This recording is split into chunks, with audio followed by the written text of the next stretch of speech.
This film also had the creepiest Santa. And you could, oh my god, yes! I'll pick Andrew Garfield. Peter 3. Peter 3. I believe I put that on. Ooh, that comic book filter. This green ball? This green tennis ball is Vecna, yeah. Ooh. Yeah. I didn't see it, but I know what you're talking about.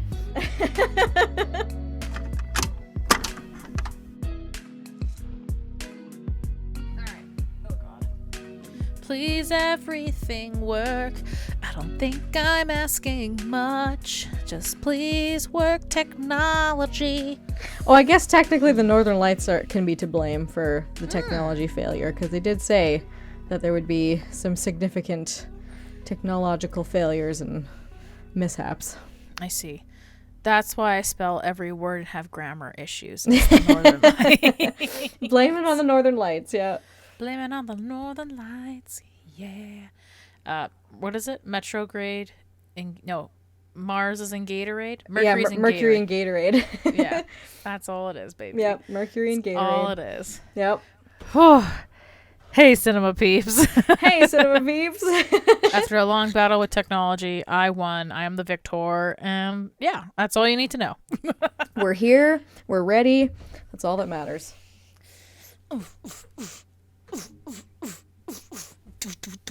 So, we were just talking about how we hadn't watched anything new this week. I had the best of intentions of watching Scream 2. It just did not happen. Oh, yes. I just not have the time. So maybe for next time. But I was really upsetty spaghetti because I was on YouTube. And this, I find now sometimes with their ads, they sneak in movie trailers as ads now. Oh, which is fine. I still get those damn art list ones that I'm ready to punch somebody with. I get a weird mix sometimes. Depends on what I'm into that week. Mm. And I got a trailer for the new Mufasa movie. And I was like, why? I don't think I even made it through 1/3 of the trailer. And I was like, I'm so done. Oof, Again, speaking of things being sacred, I'm just like, why? Again, I understand maybe I'm being very dramatic. It's not the end of the fucking world. But I'm also just like, Disney, you are a $1 trillion company. Mm-hmm. And this is the best you can come up with. Yeah. You know? I think it just left me very, not jaded. I think just, upsetty spaghetti is probably the best. That's fair. Because really, it's like, there's no reason to be upset. I'm just like, I think what irked me is I saw a trailer for that. Mm-hmm. And then I saw a post where they're talking about all the upcoming new Disney films, and all of them were like sequels to things. They're like, oh yeah, Toy Story 5 is coming out. Moana 2. Yeah. Frozen 3. There was another one in the mix, but again, it was along those same lines. Yeah. And I was just like, I don't know. I was just very discouraged, I guess. Yeah. Like, I get they need to make... Because they're all, I mean, I think we've talked about it 1,000 times, but I'm going to complain about it again because I can. But when I see them just do another sequel to something, I'm just like, can we all just like sit down and be like, hey, is this really necessary? Yeah. You know? And so, again, on one hand, I understand, like maybe this is the business model they're using. I don't fucking know. They use obviously an IP that everyone's familiar with. So then it's like, this is guaranteed to make us money. Mm-hmm. And then they can maybe like fund smaller, not small in terms of Disney, it's not smaller, but invest in a new like IP or a new story where they know it might be a little harder to get butts into seats, you know, sometimes. Mm-hmm. Yeah. Even though it is Disney, and I feel like anything Disney produces, as long as you slap Disney or fucking Pixar on it, I think you're guaranteed that people are going to come. Yeah. You know? So it was just discouraging to me to see like that was what they were promoting. I was like, I get it, but like, can we not help promote like your new ideas? And I mean, I know I can't remember where, so don't quote me on this, but I think their last couple like I think specifically Disney originals, not Pixar, but I think Disney originals. So like Wish that just came out, but it came out on Disney Plus recently. Mm-hmm. Elementals, I think, is in the same category. And I can't think what the last one was. But, like, I guess they just haven't done as well in terms of, like, box office sales. Mm-hmm. But again, I think... Sorry, baby. I think there are still some films that are struggling in theaters right now. Mm-hmm. But... Yeah, I'm like, why is this the solution, I guess? Right. Well, I think Matt Pat put it best. I'm probably going to butcher his theory, but he did have a video a while ago that was talking about Disney and the whole, like, I wish I could remember the title, but it was something along the lines of why Disney's ruining... Let's just cut the podcast. We're just gonna watch Matt Pat. Yeah, let's just do a rewatch of Matt Pat and game theory or film theory or whatever, right? Sounds good yeah, to me. It has something to do with, like, Disney's destroying your brain or Disney something Oh, against Disney, right? I think I know what you're talking about. The gist of it was basically what you were saying, where it's like, instead of, you know, taking a chance on some of their original works and getting those out there, they're going to continue to play it safe by doing Toy Story 5 and, like, more Marvel stuff and all this other stuff. Yeah. Whereas, like, compared to Netflix seems to actually be really shining by allowing their original works to be highlighted, right? And it made me think of, I can't remember if I've talked about it on the podcast, actually, but it made me think of this one show that's on Netflix that I swear should have been a Disney show if it wasn't. Like, I don't know if Disney had intentions for it to be, because the guy who created it, or at least the guy who was I can't remember if he's the showrunner or just the director, but he has done, like, High School Musical. Like, he's done all the Disney Channel original films and stuff. Okay. So it's called Julie and the Phantoms. Oh, yeah. And did I talk about it before on here? I can't remember. Okay. You just talked about it with me, so please continue. Maybe that's what it was. Okay. But yeah, so it's called Julie and the Phantoms, and it's very much a Disney Channel show, but set in more of, like, a modern type thing. But it's same type of humor, same type of gist. You got all the music numbers and everything, and it's a really sweet story. And they leave you on a cliffhanger, and then that's it. It's not coming back. It got canceled because I think it was filming during COVID or, like, around the time of COVID.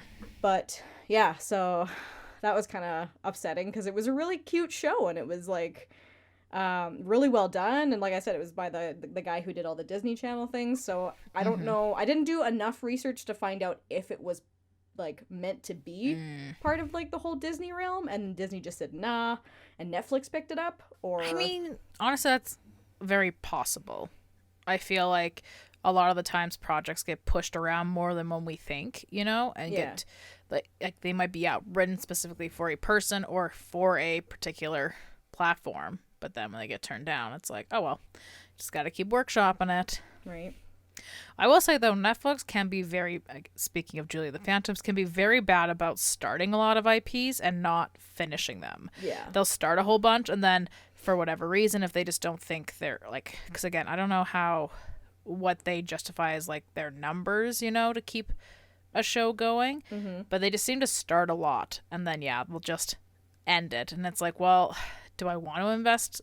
Like, I say invest my time, but, you know, like, do I want to be committed to a show and then be like, oh, well, if Netflix didn't feel it was, you know, enough of their time, you know, to keep greenlighting it, then should I be watching it? Right. You know? So it is, I will say, like, Netflix can be very bad for that. Yeah. But yeah, it is weird that Disney, again, especially because, like, Disney it's like, you know, it's such a recognizable brand, so, like, like, I don't know, like, why not just take more risks, you know? Like, you can afford it. Well, I think it comes down to just being, you know, they're taking the route of becoming a cash cow, because it's like, if we can't guarantee that the movie's going to be a success, that we can make merch off of it, and we can do sequels with it, and we can make it a ride at Disney World and everything like that, then why bother, right? And it's like, yeah, but you're missing out on the chance of actually, like, slapping your brand onto a story that can either fall in the realm of why everyone loves Disney so much, and, you know, have something that people can, you know, continue to watch for the years to come, instead of just keep, you know, recycling their old ideas and everything. Yeah, but yeah, it's just weird. And I did see articles of how they're I think they're finally like listening, and they're like, okay, we're gonna slow down on the Marvel stuff. And I was like, thank God. Yeah. Because, like, that alone, I'm like, oh, so much. Right. But now they need to do that with Star Wars. Because now they're popping up with, I can't remember what just came out, like, the Star Wars, like, the Tales of Star Wars Jedi's or something along those lines. I yeah. don't fucking remember the title. But again, it seems like they're releasing Star Wars projects up the wazoo, too. And I'm like, just calm the fuck down. Like, it's okay to take a break. Right. But, like, in the same vein, like, I haven't finished it, mind you, but I think one of the cooler Star Wars things that they've like produced, yeah, we'll go with that, was the Star Wars Visions, where basically they went to other studios and they're like, hey, make a short film essentially in the world of Star Wars in your style and just fucking go with it. And like so many of those stories, like I think I have a couple left in season 1, but there was a couple in there where I was like, I'm really sad this isn't going to be developed further. Huh. Although I think the first episode of the Star Wars Vision show actually did end up spawning into a comic series. Oh. Because it was so popular. Cool. You know? And when I think about like projects like that, I'm like, it seems like I'm gravitating the ones that are like, they're, you know, letting people do what they want and it's successful. Yeah. You know? So like some companies just need to learn to be like, hey, like and again, I don't own a giant multi-bajillion-dollar company, What? you know? What? I know. What? This podcast, 10-time nominated, or no, 9-time award winning, 10 nominated podcast, Yep. you know? Like I get like there's obviously like a brand, not secrecy. What am I trying? Like brand awareness, like brand protection, like you want to protect your brand. That makes sense. You don't want to, you know, give the reins to someone else and then produce poopy. I get it. Mm-hmm. But in some level it's like I just think it's cooler when they're doing all these like more side stories. And again, like Mandalorian, like I really enjoyed that, and it's not super centered, like it's in the world of Star Wars, but it's not Star Wars, even though I feel like now they're really trying hard to like integrate it in, and I'm like, just stop, just let it be its own thing. Yeah. In the Star Wars universe, it's Yeah, okay. Yeah. And yeah, just and yeah, especially with Marvel, they're just they're just like, we need to tell every itty bitty story, and I'm like, do we though? Yeah.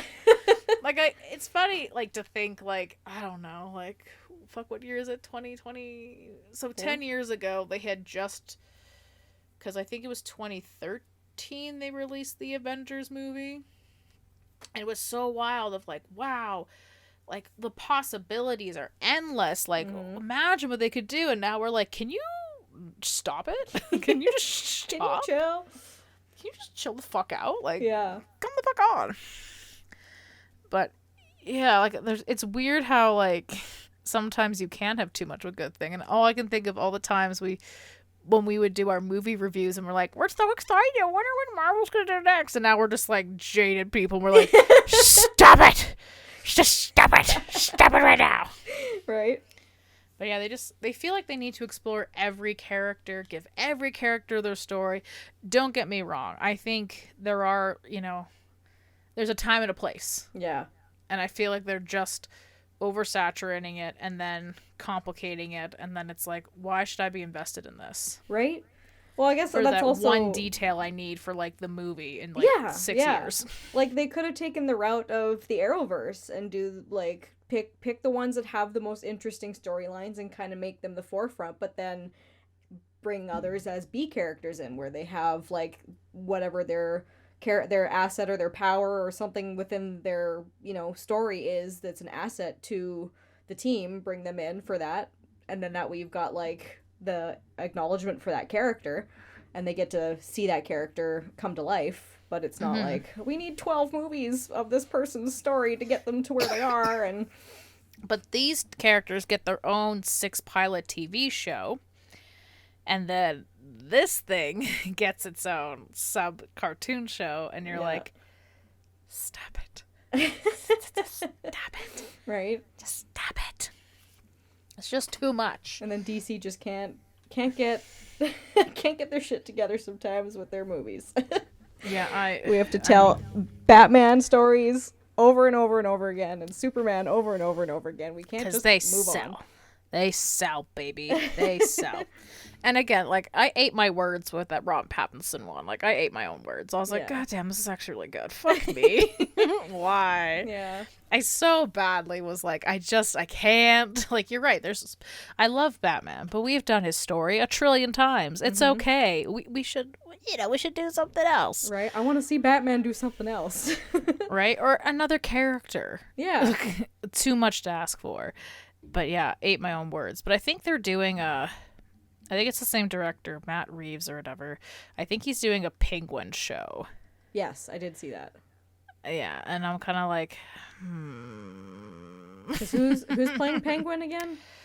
Colin Firth? Right, yeah. No, Farrell? No, Colin Farrell, yeah. Farrell. Yeah. I actually don't think it's Colin Farrell. They say it's him, but I was like, I don't think it's him. They just casted somebody else and they're like, it's Colin. Just trust us. Because he's just so different from, obviously, yes, that's the point of acting is to like, but like, there's a point where it's like, that's not him. That can't be him. No. No. Yeah, DC is... Yeah, that's a weird one right there too.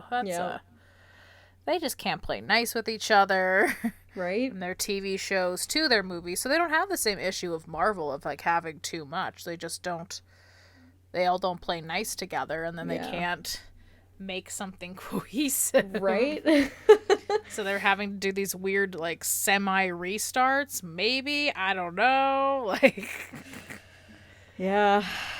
it's interesting for sure. Right? I mean, they've got, like, at this point, everyone knows the multiverse exists. You could use that to your advantage.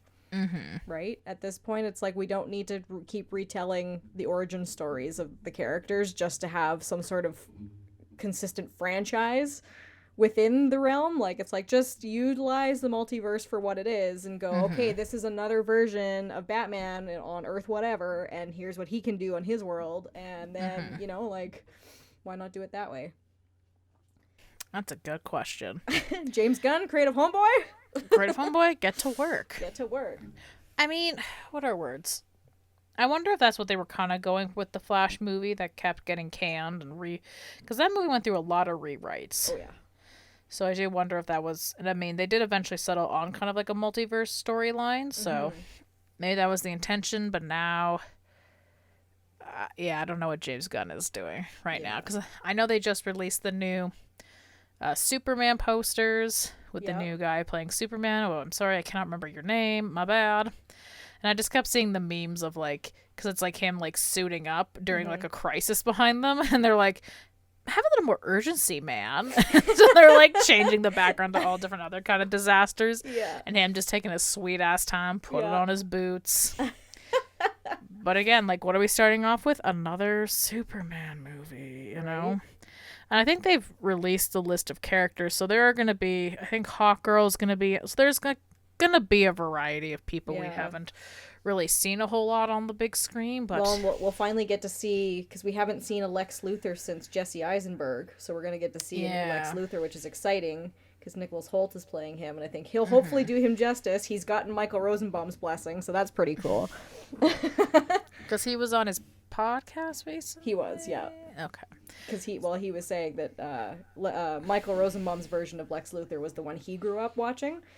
So to him, he's Lex Luthor. So he's like, I want to make sure I do the character justice because I'm using you as my inspiration, right?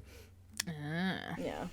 Be interesting. Yeah, be interesting to see how it all plays out. But yeah, another Superman movie.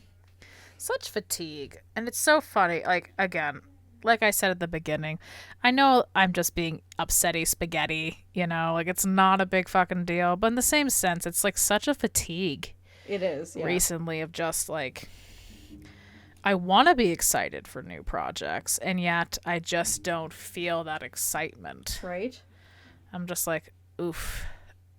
Like, I'm trying to, like, especially in times where I'm feeling like such fatigue about stuff like this, that's when I'm trying to like go on my long backlog of movies that I haven't watched or experienced, Scream or something new, just to kind of, you know, feel good again. Get you know? refreshed. Yeah, no kidding. Yeah. Because, yeah, just as of recently, I'm just like, there's nothing like I mean, there's Wolverine and Deadpool. Yes. Cool. But, like, I don't know. I feel like I should be more excited, and I'm just not. I'm just like, ugh. I get it. Yeah. Like, again, like, him, like, Hugh Jackman and Ryan, like, they're, you know, teasing each other. They're sharing clips, you know. So, like, it gets me a little excited that they're, you know, happy to be doing it, you know. So that makes me feel good. But, like, will I be rushing to theaters to see it? I don't know. Right?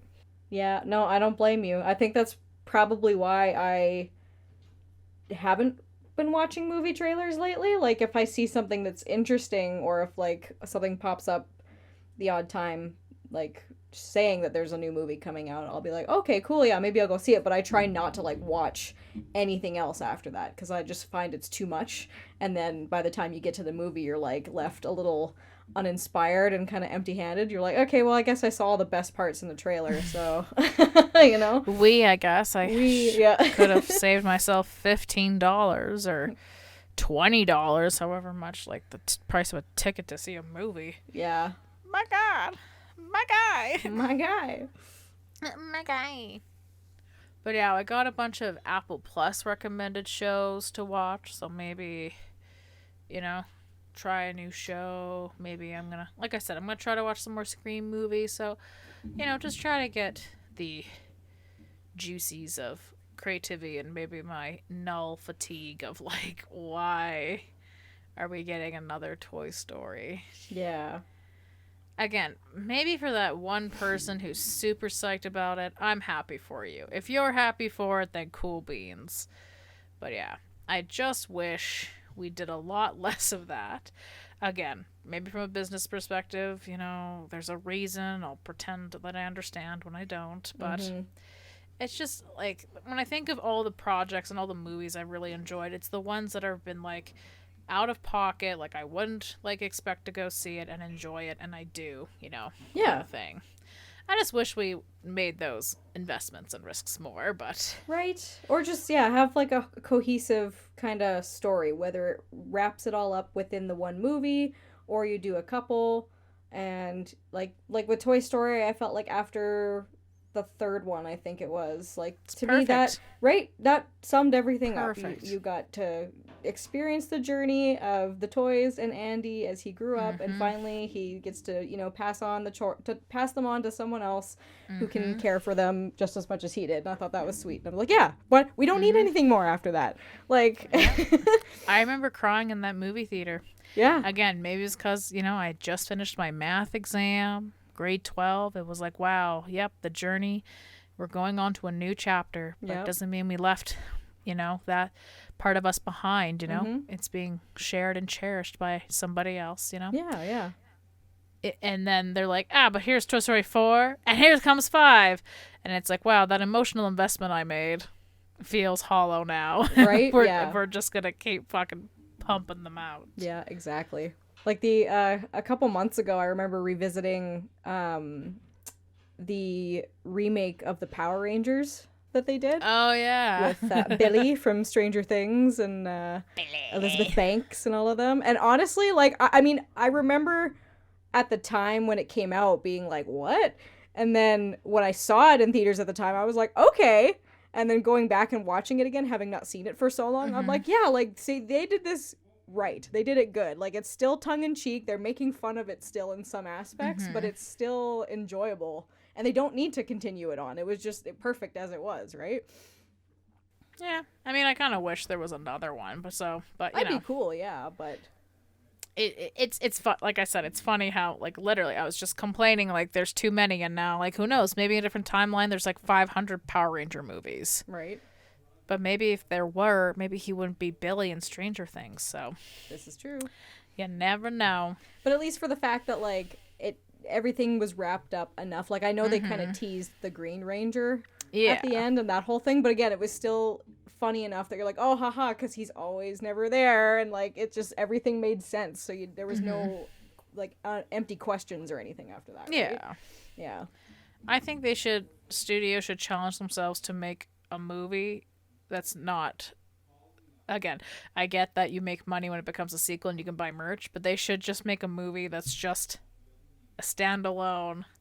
That's it.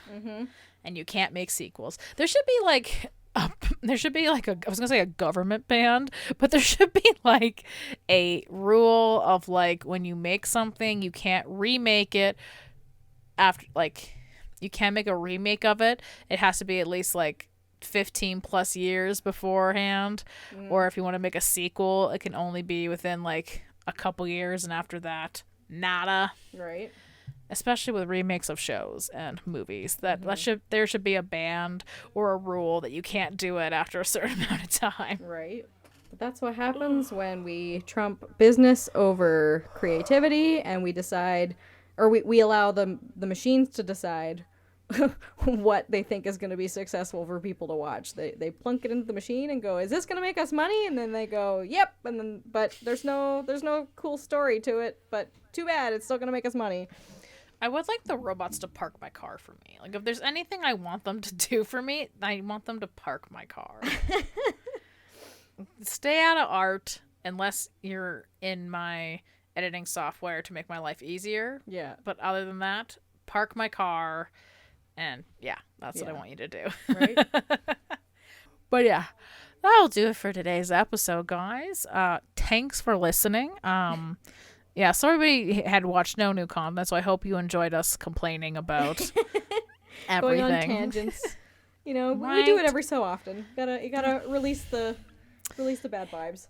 Exactly. You gotta give us this chance, okay, guys? Yeah. We promise we'll watch some stuff. I've started watching the old, I guess, X-Men cartoon show, so I can watch the new season they've made on Disney Plus. Nice. It is so cheesy, but again, I remind myself this was made for children in 1992, so can't complain too much. Yeah, and the new If movie is out this weekend, as well as the new Strangers movie, so I will definitely be going to see those. There was also one on Apple TV that I just saw recently called The Big Door Prize, or Big Prize Door, or something like that. It looks like it's interesting. Like, it looks like kind of like a comedy mystery kind of thing. Yeah, Very cool. I'm intrigued by it. We'll see.